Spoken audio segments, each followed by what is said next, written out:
Now, the making of a good compilation tape is a very subtle art, many do's and don'ts. Let's make a playlist. First of all, you're using someone else's poetry to express how you feel. This is a delicate thing. Let's make a playlist. You gotta kick it off with a killer to grab attention. Then you gotta take it up a notch. But you don't want to blow your wad, so then you gotta cool it off a notch. There are a lot of rules. No rules here. This is Let's Make a Playlist with Jonathan Howe. All right, welcome everybody to the first edition of Let's Make a Playlist. This is a brand new podcast with me, Jonathan Howe, here in my home studio. And we're going to be talking to people either involved in music, musicians themselves, songwriters, producers, whatever it may be, about the songs that they love and making a playlist, exploring the lost art of the mixtape, the mix CD, just making playlists in general.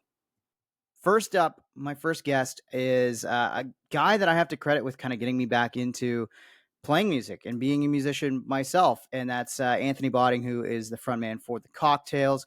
He also plays in a tragically hip cover band, The Strictly Hip. He also has a solo project, A Book for Wanderers. His latest single that he actually talks a little bit about, because we recorded this back in July. This one's an older episode. He recorded it back in July, and it's now out.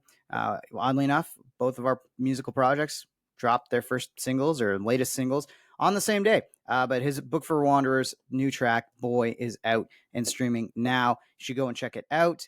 But yeah, my band Green White Checkered, and just in general, the music projects I have, I don't think would exist if it wasn't for Anthony. We get into kind of that relationship. We get into our bond over Green Day, and overall, I just have a great time making a playlist and talking some music with one of my favorite musician friends. So let's jump right into it. Make sure you check out the podcast on Patreon, as there is going to be extended content there that you can subscribe to. And at the end of the season, you're going to get a zine for subscribing on Patreon, recapping all the episodes, including all the playlists, including some quotes and all the fun stuff. I think that's going to be a lot of fun way, a really fun way to recap each and every season of this show. I hope you come along for the ride, and let's jump right into episode number 1. This is Anthony Botting of The Cocktails on Let's Make a Playlist. All right, we are rolling on Let's Make a Playlist with my pal Anthony Botting of The Cocktails. Strictly Hip? You're in a whole bunch of acts now. Book for Wanderers is the solo project, but it's good to finally chat with you. Oh, I'm glad to be here, buddy. I'm stoked for it. So let's talk about the fact, we got a lot in common. We're both Niagara Falls guys, Niagara Falls-based musicians, and we are, big fans of Green Day. Have a very unique story involving Green Day and the fact that we've both been on stage with them. Let's quickly talk about your story. Take us back to probably the best moment of your life, I would say, or one of them at the very least. Yeah. It's one of the best moments ever that I've experienced in my life, for sure. As you know, the feeling. Yeah, I remember the day, June 7th, 2002. I went to see the Pop Disaster tour, Blink-182 and Green Day. And before that, I've seen them a lot of times. Like, my mom took me to see Green Day for the first time in 95 when I was in elementary school. So it wasn't I knew what was going on. I saw them all through Nimrod, really little too, right? I saw the Nimrod shows, I saw the Warning shows, I was there all the way. And I remember the one time at the Cool House during a Warning show, Billy was going, "Who knows how to play guitar in here?" He does it, obviously. Yep. And my brother goes, I was with my brother and I was at the Cool House, right? And he goes, go try. And I looked at him like he was crazy. I never thought you know what I mean? I was like, no way. It just never crossed my mind, right? Then I started thinking about it a little bit. I'm like, I could do that, right? And then 2002, yeah. Who knows how to play guitar? And I was in the front, me. Pulls me up. How long you been playing for? I go, 7 years. He goes, well, he literally he goes, why the fuck aren't you on the stage then, right? It was so dope. And then he gives me the guitar. I go, I know it. He goes, okay. Turns the volume on, and then away we went, right? With Knowledge from the first record there, the cover of Operation Ivy, Knowledge. And we did the jump ending together and the whole 9 yards. It was really a special moment. I was ready for it too, So it was I tried to harness it best I could. And I went down, and then he gave me, during the era where he started to, it was the first tour that he started to give the guitars away, right? It was the That's first time. right. Like, before they would just play blue. This is the first tour that he sort of, here you go, keep it, right? Doing that. So he Yeah. gave me, I got to keep the Strat that he gave me. It was like a Squire Strat, has spray paint. All you saw it, has spray painted stars all over it. It's a little beaten up. It's beautiful. Yeah, that's what you want in a guitar. It sounds perfect. Like, It's what beautiful. a better gift than like from your favorite rock star, your absolute musical hero. I mean, Yeah, I was like I'll say 18, I didn't was get to like keep the 18, guitar. yeah. I What's didn't that? get to keep the guitar. I You know. got I to know. keep Well, the that's how guitar. we ball busted each other on stage that way because you're like, what did you say? I forget you. That's right. Yeah, you threw a ball bust towards me, and then I got up after you, and I was like, "Well, I got the guitar, pal." Yeah. Yeah, no, I can't remember Yeah. what I said. I said something like, well, I think I said something to the effect of like how everybody gets to do knowledge, right? Because that's, if Yeah. you run into people who have played with Green Day for the most part, been Yeah. lucky enough to get pulled on stage, generally they've all been playing knowledge. It's a simple Yeah. 3-chord song for Well, the that's most the part, special right? part of your story, right? Yeah, I got to play Letterbomb with them, which is, not necessarily a deep cut, but a deeper cut on American Idiot, but it's also one of Billy Joel's favorite songs. So it Not had a lot of people have done it. I had to do it, and I got the chance to do it, and I'm forever grateful for it. So Not a lot of people have done it either. no, Like, there's not there's so many more people in the world who have gotten the guitar after they played, and and after that, I was just early on, which I'm proud of being like one of the first ones, the first tour, right? Because to Yeah. me that's super special, right? It was before he had the signature guitars that he was giving, Yep. and but yeah, no, like how many people played Letterbomb? No, I don't think I've ever met anybody else or seen on the internet anybody else that's been able to go and do that. So I always know. felt like it was super special. I'm grateful for it, and Yeah. playing with your favorite rock star, playing in front of that many people, Yeah. like I think it makes both of us that much more comfortable with crowds. It's like how do you get up at your local bar and be nervous when you've played in front of tens of thousands of people, right? I agree. I heard Billy Joe say once, and I've honestly felt this way. He said one time, he goes, they're like, he was getting interviewed, and someone was like, you change these kids' lives. I mean, you bring them on stage, and to do that is crazy, right? And Yeah. it is. But he said, I always say to him, it's only downhill from here, kid. Like, Well, I would say for the most people that's been the case, but I mean 2024 has been pretty kind to you so far. Yeah. Let's talk about the Cocktails record because that's obviously your kind of main baby is being in that band, and Yeah. I would say Triangle's been one of my favorite releases of 24, and I'm not just saying that because you're a good buddy. Generally, I love listening to that record. That is a solid Yeah. rock record by an awesome 3-piece that just happens to be from my hometown. Yeah. Well, just before we get into the Cocktails, I wanted to round out our Green Day story. Oh, fair. Uh, Okay. Just by saying for the people who don't know, you and I were on a bill together. Like we were supposed to play a show together on with Sons of Butcher, right, at the warehouse. Yep. Unbeknownst to both of us, then you posted a story about the Letterbomb thing, and then I was like, "Who the hell is this guy? What? Yeah. There's a guy around here that played with Green Day too. I got to know who this is." And then I'm like, "We're playing a gig together, like in like 2 weeks." Yeah. And I'm like, "We got to be buddies. Like this is crazy." It was like fate. No? It was like we were destined to meet. We had to, yeah. Yeah. Anyway, so I just wanted to finish it off because it was like Green Day was the thing that brought us together, which It is we're true. Green Day nerds. I mean, you got to stick together. We have to. Yeah. But the Okay. Cocktails record, which I would Cocktails. say has to be pretty heavily influenced by Green Day. Yeah, a lot of what I do is, I mean, it has to be because it's just something I love so much. It's kind of I don't feel like I could avoid it. I try not to be like it, but you could hear the riff influences a bit. I think sometimes. I almost think like, not that I don't want to like label you guys as like proggy or something, but you guys, the three of you in the Cocktails are such great musicians and you're so good at your instruments and what you guys do that the songs Thanks. they might start out as maybe a bit more of like a basic rock and roll song or a basic punk song, but you guys throw in these little musical flavorful moments that really elevate you guys as players and show that you're not just a pop punk band, for example. You're not Yeah. just one of these bands that came in the wake of Green Day and Blink-182. There's something else to you guys that is more akin to the Foo Fighters. I was actually just listening to some stuff with my band, Green White Checkered, the other night, and my drummer was like, "This sounds like Them Crooked Vultures." And I was like, "Yeah, I can hear a little bit of that." So, I dig that, those are three man. monster players, and I would say that's a great little comparison for you guys because you guys are, again, monster players.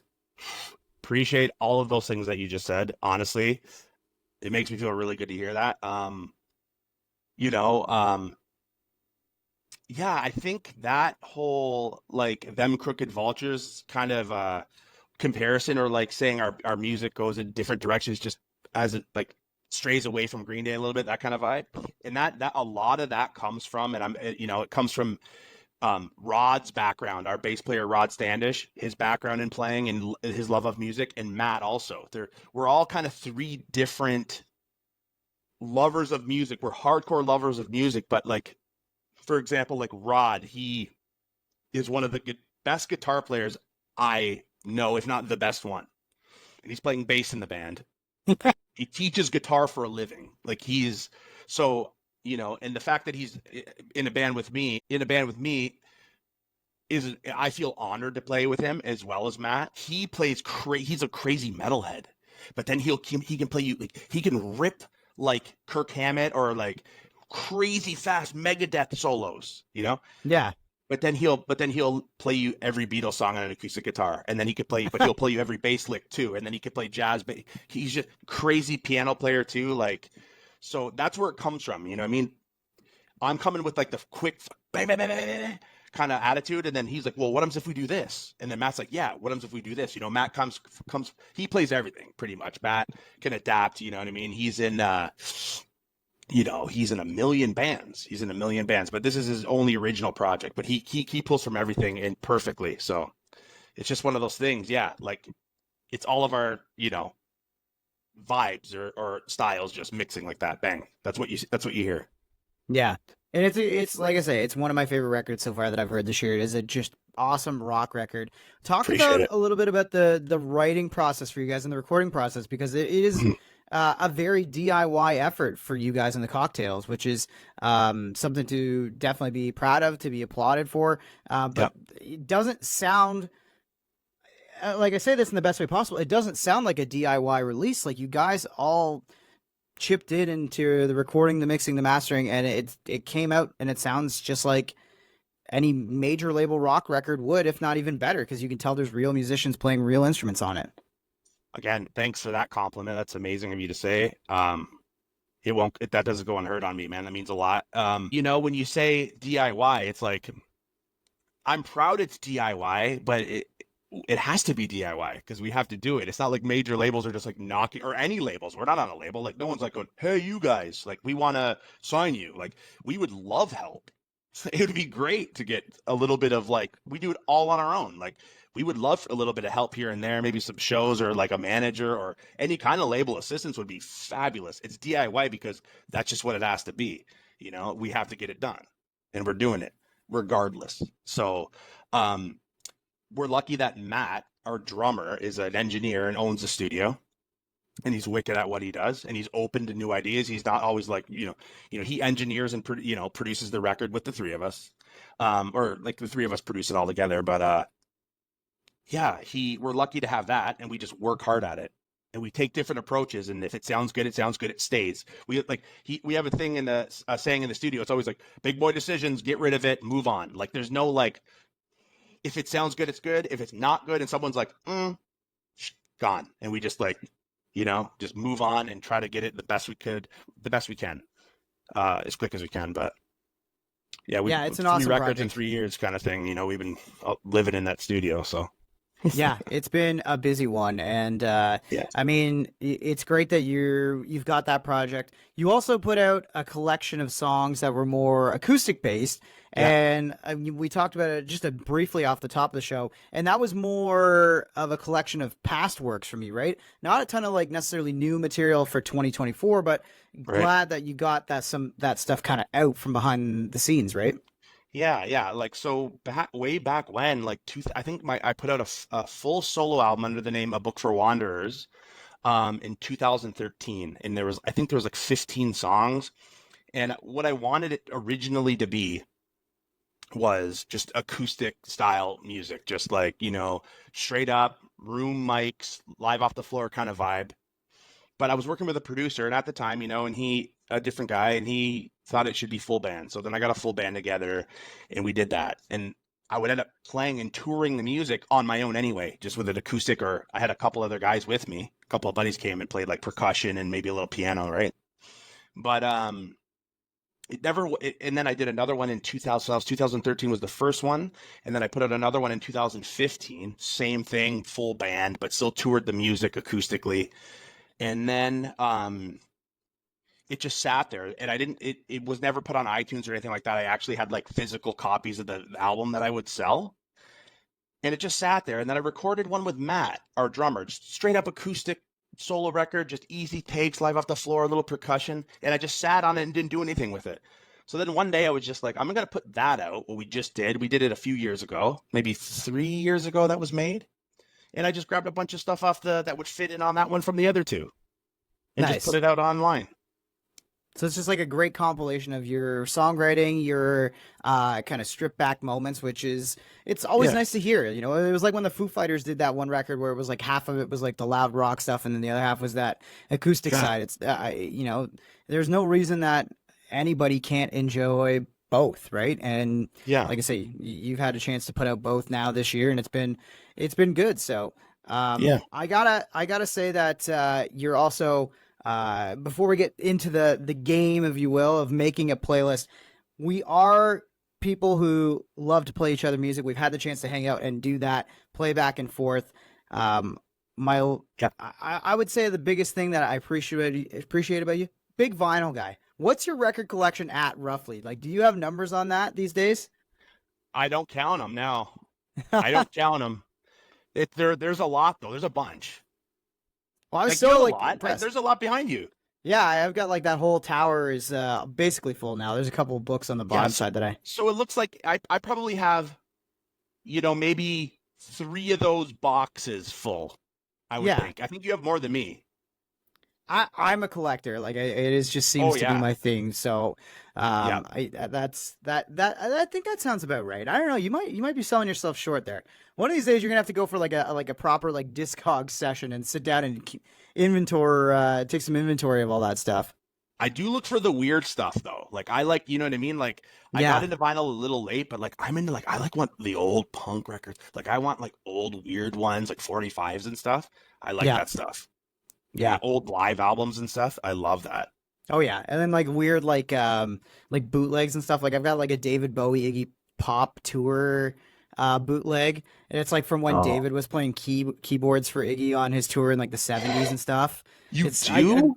Yeah, it's one of my favorite finds. I don't know how limited edition it is. I don't know how many copies exist, anything. But I was just like in a store in Toronto, and it was in. I don't even know if it was in the used bin or if it was like a freshly imported bootleg or what. But yeah, that's one of my favorites. So I'm glad I that want I'm to listen talking to to a that. collector. Can I and a listen to fan. that one Oh day yeah, or what? oh yeah. Yeah. We'll get together for another records session here. So Cool. all right, let's get into the game here aspect of it. Yeah. The whole point of this podcast is about making playlists and exploring the lost art of the mixtape, the mix CD, a playlist. So let's start with, when was the last time you made somebody or even made yourself a playlist, a mixtape, or a mix CD? I do it all the time, Jonathan. I did Yeah? it all the time with burn CDs. I would burn CDs for friends and just show up and give them to them. Like I would, and Nice. I'd make it a funny name, and I would just always hand them out to buddies. I did it for years. My uncle did it too, and he still does it all the time. Like I found an old one, and he does it in funny ways. Like I found a burned CD recently in my mom's car. That is my grandma. Was my grandma's car, and it was a burned CD from my uncle Dan, and it had writing on it because I could just tell his writing, and it said like mom's, songs or something.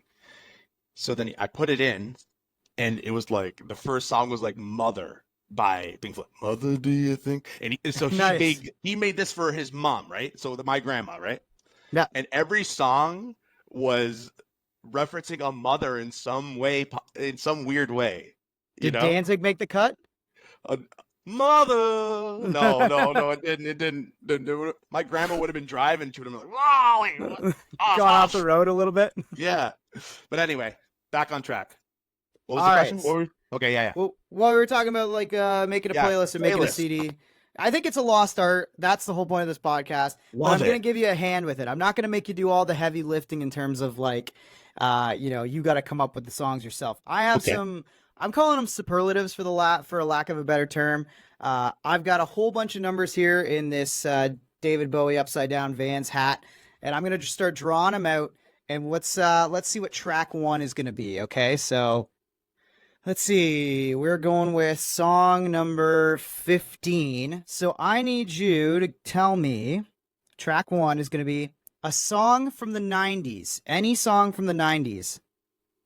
Any song from the 90s. Yeah, to kick off your particular playlist. So I'm going to say, I'm going to go Burnout. Nice. One of the better track 1s of all time, really. Go Burnout, yeah. Yeah, that's a good way to start. That's a great way to start. Talk to me about Dookie, because you would have been probably right in the age, or maybe it was like, were you like a little bit young for like when the initial Dookie madness kind of hit? Well, I had a wild card in the whole music thing when I was a kid, and that was my older brother. So yeah. I have a brother that's 7 years. My brother Jace is like 7 years older than I am, and him and his buddies loved all that music. And one friend in particular, who I'm still really good friends with, his name's Mike Leaker. He loved Green Day, huge Green Day fan. And I'm a kid, and my brother liked Green Day too. They all liked it. So I'm a kid, super young, right? And they're cranking Green Day. And I'm like, what's this? I just loved it, right? Early stuff. They were playing like 39 Smooth and Kerplunk, like the early Green Day records. They're playing everything though. They were playing like Nirvana, all that stuff. You name it. Nice. You name it. So I just loved Dookie and fell in love with Dookie and the early stuff too. Yeah. And I still remember the first Rolling Stone that Green Day was that Green Day was on, when Billy's with the tie. Right? Yeah. Yep. He's like, it was coming out, and I remember Leaker saying, "Oh, they're on Rolling Stone tomorrow. I can't wait to get it." And I was a little boy, and I said, "Can I see it when you get it?" I remember going like, "Can I just look at it?" And he's like, "Yeah, no problem." And I swear, I woke up the next morning, and this is the kind of guy that he was. I woke up the next morning, and it was on my like dresser in my room. That's so sick. Nice. My brother brought it, and it was the one he bought. And I woke up, I was like, "Oh my God." And my brother said, "If you rip it, you're dead." Awesome. So, yeah. All right, that's a hell of a track 1. Let's see what track 2 is going to be here. I'm going to reach in and pull out. We got number 47. We're dropping towards the bottom half of the list here, which 47, track 2, a great bar/drinking. Oh, I don't know why I immediately just thought of ZZ Top for me. Okay. There's so many good picks for ZZ Top though. Yeah. I'm gonna go with one from Dusty. I'm gonna go with Tush. Nice, good pick. Yeah, I can appreciate that pick working in rock radio. I can appreciate that one for sure. I love that song though. I actually really love it. I listen to it over and over again sometimes. So is Dusty your favorite member then of the band? Or are you no. Where else? A member of ZZ Top? Yeah. Do you go anybody ahead of Billy? Gibbons. Billy Gibbons, man. There you go.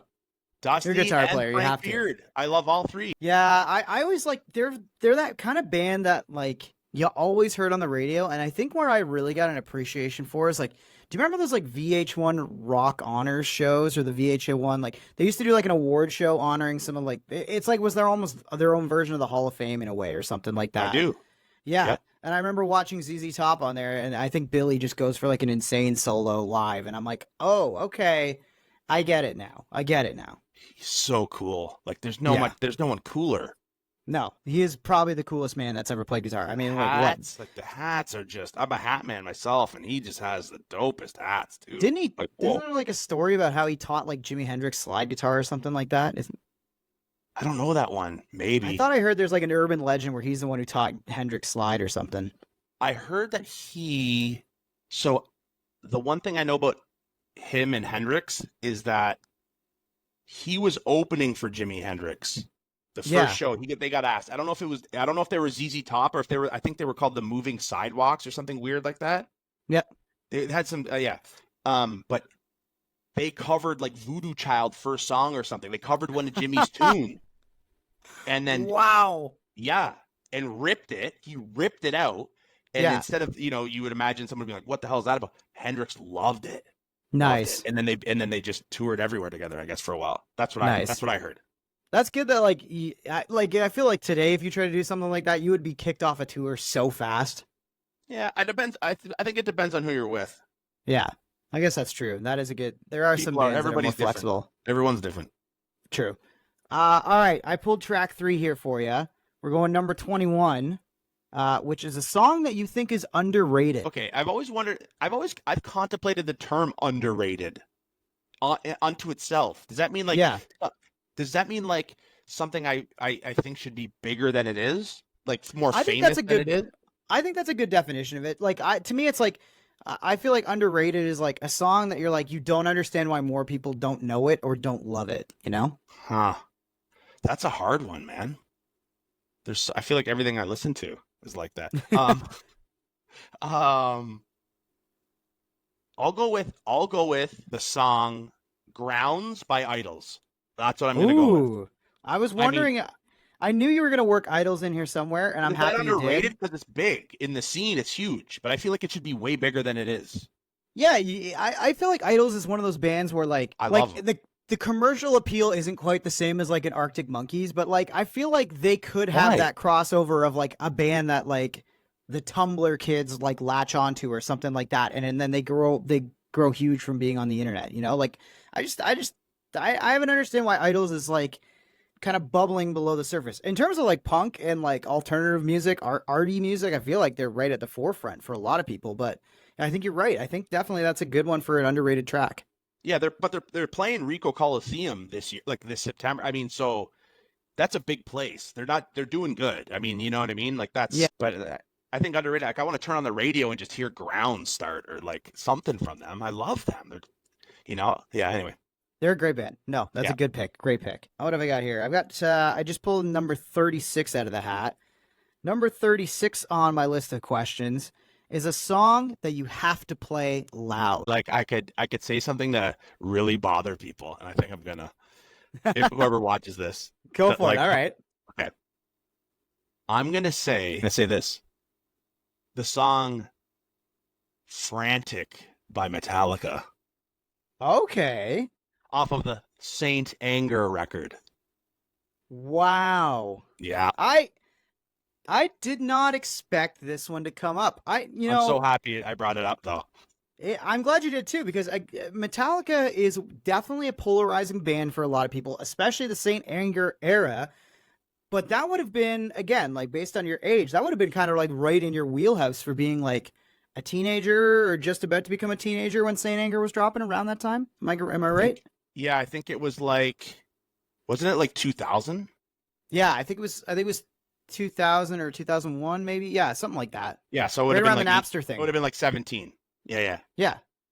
So it's right in your wheelhouse in terms of like, they always say like, oh, the stuff you listen to in high school is always going to be like your favorite stuff going forward and all that, right? And stuff that gets released around that time. I had the early Metallica stuff too. I had that at home. Yeah. So that's what I was going to ask is then in terms of Metallica, do you have like an era that's your favorite or like an album that's your favorite? Nope. I like the whole band. I like their entire career, including Saint Anger. And I will, everybody, you hear all this, it gets so much slack. I've even heard the band members giving it slack. And I don't even agree with that. I think it was a great record. I do. I think it was just a good change of direction, but like, when you make like a Ride the Lightning, it is hard and it is a really big stray from that path to go and play something like Saint Anger or record something like Saint Anger. So it's so nasty though. Like it's like so. I just listen to it sometimes. I go, geez, it's like it really just dirty and like I don't know. Hetfield sober, like there's a punch to it. There's like it just really gives you a good gut punch. I'm into it. I know that's an unpopular opinion, but I wanted to bring that up because I love it. I like it. I like it. Yeah. I don't hate that pick. All right, let's reach back in the hat here and see what track 5 is going to be. 5 of 12. We're going to go This is 12 fun. tracks. I like it. I'm having a lot of fun. You're a good guest for this because again, too. you're knowledgeable about the music and you're opinionated, which makes it easy. You're a good host, all right. bro. Oh, thanks, brother. Appreciate Hey, it. whatever. We're going or song 50 on my list, which is a song for a sunny day. Song for a sunny day. I'm gonna have to say, what makes me think of a sunny day? It's tough because there's a lot of like loud and heavy music that can be sunny, but then you could Yeah. go like completely into like Beatles world too, right? I immediately thought of Crosby, Stills, Nash. I don't know why. I immediately thought of that group. That checks.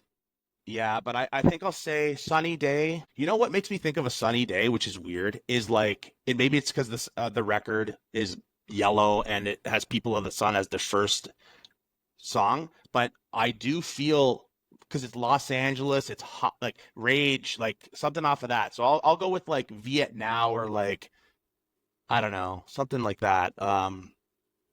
Maybe You're the Boomerang or something off of You're the Boomerang off of Evil Empire. Nice. Good pick. I like that. A little Rage on the playlist. 5 tracks in. We're looking at Burnout, Green Day, into Tush, ZZ Top, Grounds, Idols, Metallica with Frantic, and then You're the Boomerang, Rage. That's a pretty good little 5-pack to start your mixtape. You know what? This CD would live in my car so far for sure. That's not bad. Right? Cool. Yeah. All right, let's go for track 6 here. What are we going with? So track 6 on Anthony Bonning's Ultimate Playlist here. We're going with 55. This is, I think, like one of the last ones I have in the batch. So, and it is a song from an international artist. So it has to be an artist outside of North America. Ozzy, you could go some kind of like European band. You could go an English band. I'll go with, this is like my ultimate playlist. Yeah. Right. So yeah, it's whatever you want it to be. First thing that comes to mind, something deep that you really love, whatever. Pink. I'll go with Pink Floyd. I'm going to go with Pink Floyd Dogs. Ooh, all right. Good pick. Good pick. That's a long song, though. Buckle up. It is. But you got 12 tracks to work with, and like CDs hold what, like 80 minutes? Maybe. Yeah. I never had to worry about making like a mixtape on actual tape, so I don't know what my time constraints would be like with the tape. But I feel like that we can make that work. That fits in there. All right. It's long though. Maybe, like it's 20 minutes long. Should I change it? No, it Okay. doesn't matter. It doesn't matter. Okay. It doesn't matter. You All right. leave that in there. All right. Let's go track 7. Track 7 is going to be on the list at song 28. And song 28, if I pull my list back up, is a song from your favorite movie. That's tough. That's a tough. I mean, Are you a movie guy? We don't think Yeah, we've I really am. talked about movies, but I am. I want to say. You know what I'm gonna say? I'm just Okay. gonna say Jungle Boogie off of Pulp Fiction. okay. That's fine. That plays. Yeah. Where's Pulp Fiction on your list of favorite movies? Is that the Number top? 1. That's number 1? Number 1. Yeah. Okay, I figured it was, but I didn't know. It's so hard to how to hammer somebody down that way, right? It's but yeah, a that's hard, a good pick. like for me, it's a hard battle between like what battles in my brain all the time. But I settled on Pulp Fiction for years. But it's like Pulp Fiction, The Shining is really high up there for me, and Taxi Driver I love, and Deer Hunter I really love. They're crazy movies, but yeah, Nice. Anyway. Those are pretty much like the gold standard, like especially like men's movies. I feel like anytime like it was like men rank their favorite movies and it's like serious action movies, Deer Hunter's always up there for sure. so weird and it's Right? dark though. It's so dark. We love a Yeah. dark movie. What are yours? All right. Do you have a favorite one? My favorite is always Almost Famous. Great movie. Because I always wanted to live both lives. Like I figured if I wasn't going to be in the band, I would be Yeah. the 13-year-old kid or whatever, the 17-year-old kid out on the road covering the band. That's kind of what I figured my life was Yeah. going to turn out like. And it kind of has in some ways, and somehow some other ways it has. There's no Penny Lane in my life, but sometimes it's better to be a home-based band, I feel like. Well, I like. Are you relating like playing music and like being like a journalist? Yeah, like I don't fancy myself a journalist. Like I'm in radio and I've done blogging and I've written about bands and stuff like that, but to say I'm a journalist, no. And to say I've like traveled or that I would want to travel at this point covering a band, can't imagine that life, but I also don't think I don't think Rolling Stone's sending anybody on the road too many times. No. I don't think you're Jonathan, gonna you get could do stuck. both, man. You're doing both. You could do I could. both. Could You do can. both And together. you are. And you are. Let's go with track 8 on the list is going to be song 54, a song from your favorite British band. Which I know you already said Idols, but I don't know if they're your favorites. If you have to repeat an artist, that is completely allowed. But I know technically, I mean, it's tough because there's bands that made it big first in the UK that I love. And one of them, like I think of the Kills, the band The Kills, Mhm. and like Jamie Hens is British, but Allison isn't. But they got big in the UK first. But I guess you're talking about like I was thinking like homegrown British band, but I'll give you a pass if that's where you want to go with it, because no, the Kills are pretty awesome. I'll go with Shoot 'em in the Back, Motorhead. Ooh, do that. Okay. Yeah, Shoot him in the back. yeah, or is it Shoot You in the Back? Shoot You I in the think Back. it's shoot him in the back. Shoot him in the. I I don't think it's remember. Shoot You in the Back. Shoot you in the back. I think One you're of right. them. It's one of It's them. one of those. Yeah. I was like, as I was saying it and writing it down, I'm like, is that what it is? But yeah. Yeah, I'll go with that one. All right, track 9 on the list. It's a heavy playlist. I'm liking it. Let's see here. We're going with number 8. The number 8. So number 8 on my list of song superlative, a song from your song with your favorite guitar solo, These are good questions. right? You know what one of my favorite guitar solos is in any song? It's on the song Hey by the Red Hot Chili Peppers Ooh, okay. off of Stadium Arcadium, song called Hey, and it's obviously John Frusciante. Yeah.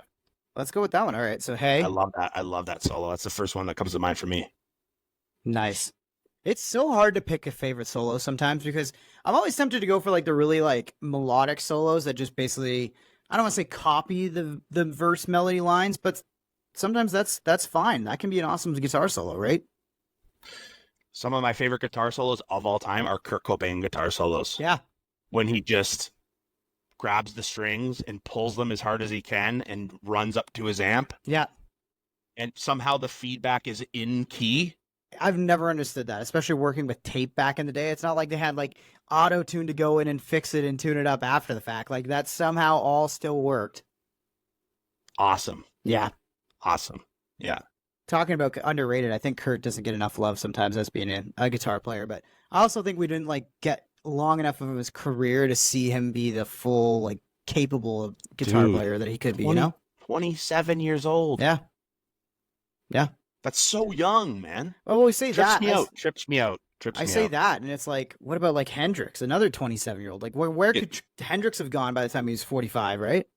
Oh my God. I know. Blows your We mind. could talk for 10 years on that one. So let's just move on. Good call. Yeah. Track number 10 on your playlist is song 42, a song you wish you wrote. Oh, you know what? I'll say Time and Place by Queens of the Stone Age. Nice. I wish I wrote that one. You have Yeah. some connections to Queens too, as well. And do you want to quickly tell that story of getting to The meet rise and Josh fall. Homme? Yeah. Well, I mean, yeah, Uh, it was a full circle moment this year, and not the best way, but It was interesting. I mean, I didn't expect anything to be, but whatever. No, it's kind of a long story, but long story short, or long story long, let's go. I sang with Eagles of Death Metal a few times, and I became friends with those guys, right? With Yeah. Jesse in particular. And then I would go to LA often or whatever and hang out and played shows. And the one time I was there, I met Josh, and then I got invited to a studio, and I was there during rehearsals, and we were just hanging at his studio. And then I went to the show the next day with my wife, and it was cool. Like, he was super rad. Like, he really was. Like, he was really fucking nice and awesome. And it was wonderful to be in the studio that's no longer there. But, and then COVID happened. everyone goes home, blah blah blah blah. I still keep in touch. I didn't bother him. I wasn't like, hey, let's hang out, blah, blah, blah. Yeah. Nothing like that. I just left him alone.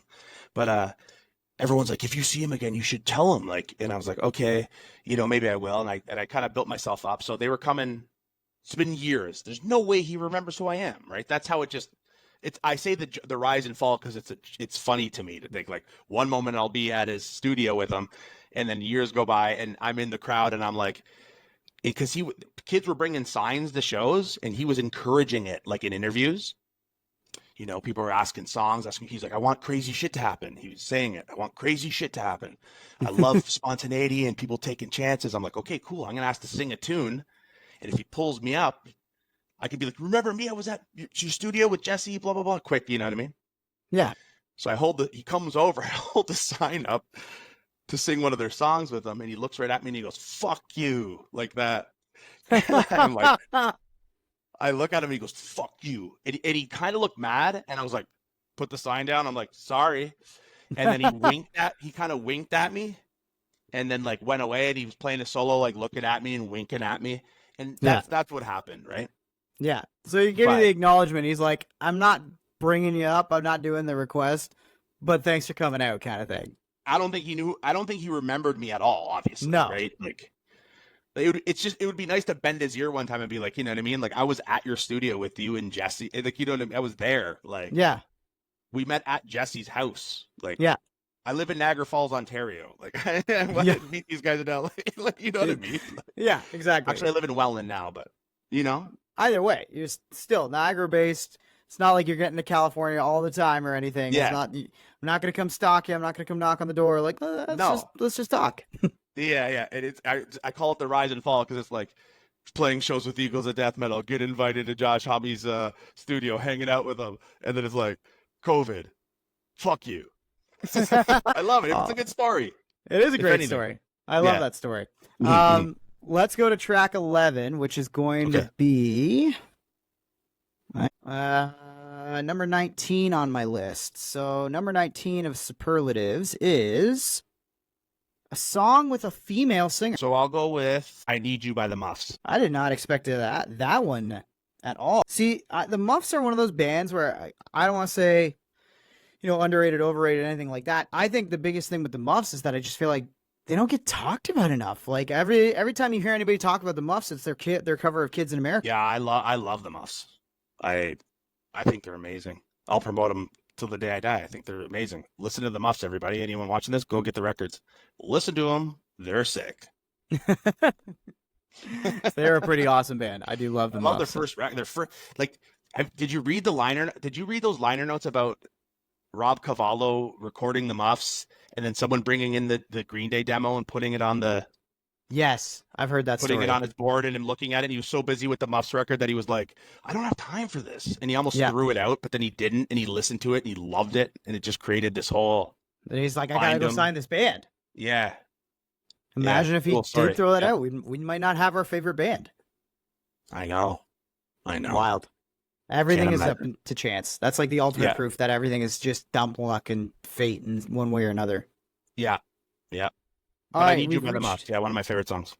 All right, we've reached track 12. So this is the last one for season 1 of the show. We're just going with 12 tracks. Okay. We might expand going forward because I'm having a lot of fun doing this, but I think 12 is a good number, especially because you got a 20-minute song on that playlist. I know. I can change it, though. No, you're not changing it. I'm letting you lock it in. You wanted Pink Floyd, you get Pink Floyd. That's fine. Yeah. In the digital era where there's unlimited songs, right? Somebody goes and makes this playlist in Spotify or something, it doesn't matter. True. I'd put Dogs on a playlist. Yep. Absolutely. All right, we're going with 37 for the final track of Anthony Bonding of the Cocktails Ultimate Playlist here.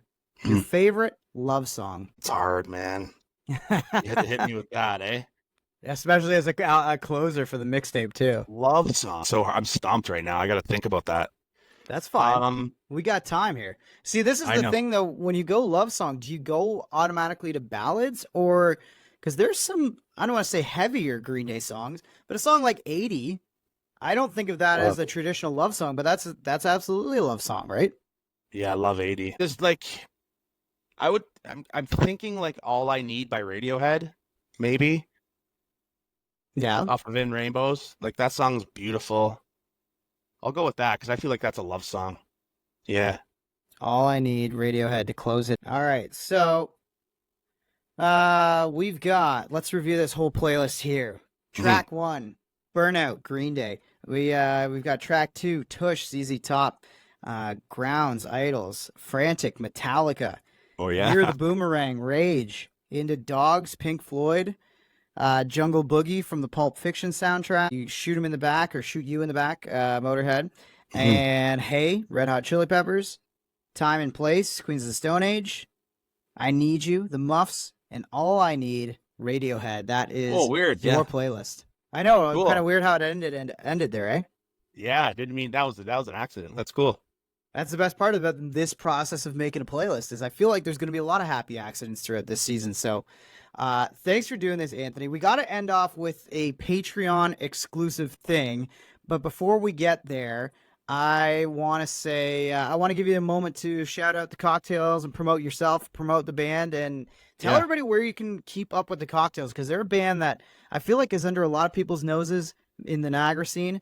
But in general, more people need to be listening to the cocktails.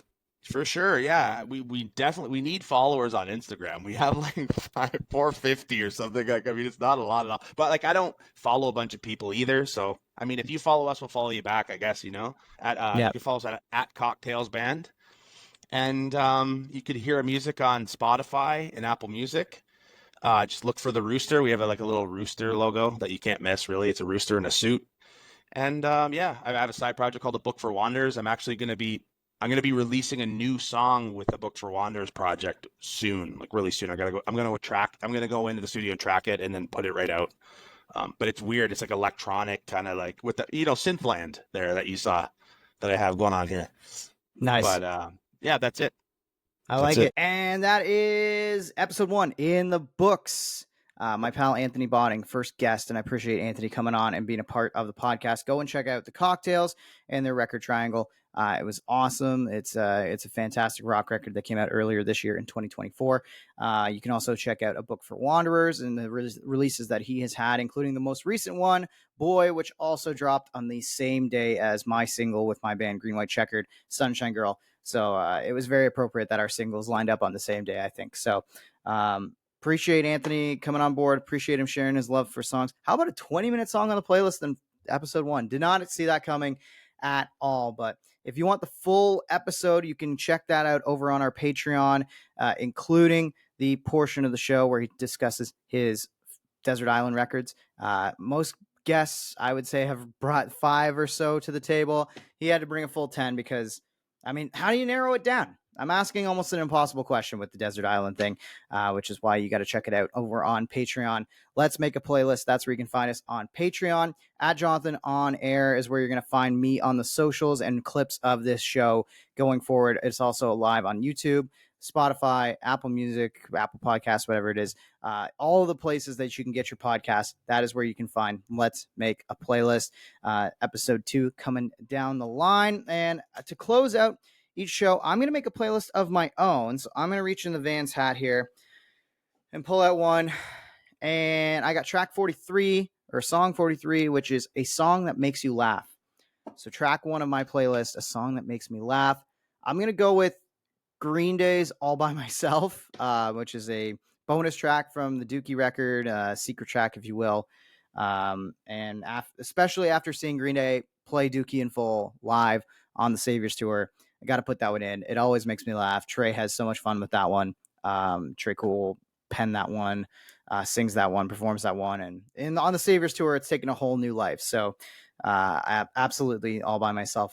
Track 1 makes me laugh every time. So that is what's going to kick off my playlist. Thanks again, everybody, for tuning in, checking it out. Please leave a like, rate, review, all that sort of stuff. It helps us grow the show. Take the link and send it to 3 friends. Anybody you know that likes music and likes podcasts about music and musicians talking about their favorite music. That's what the goal of this show is, to get musicians and other people involved in music to be talking about the artists that they love again, and not necessarily eating hot wings or any other kind of stuff that's not necessarily in line with music itself. So thanks for checking out Let's Make a Playlist. We'll be back for episode 2 next week. and I will talk at you later. Let's Make a Playlist is a podcast hosted and created by me, Jonathan Howe, for House Media.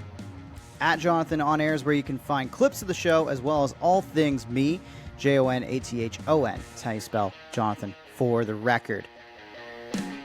Please rate, review, subscribe, like all episodes wherever you get your podcasts. And if you want to support the show, consider joining our Patreon, patreon.com/Let's Make a Playlist. There, you can find exclusive content, longer episodes, and sign up to receive our end-of-season zine. Don't forget to share the podcast with your friends, and we'll be back with more playlists.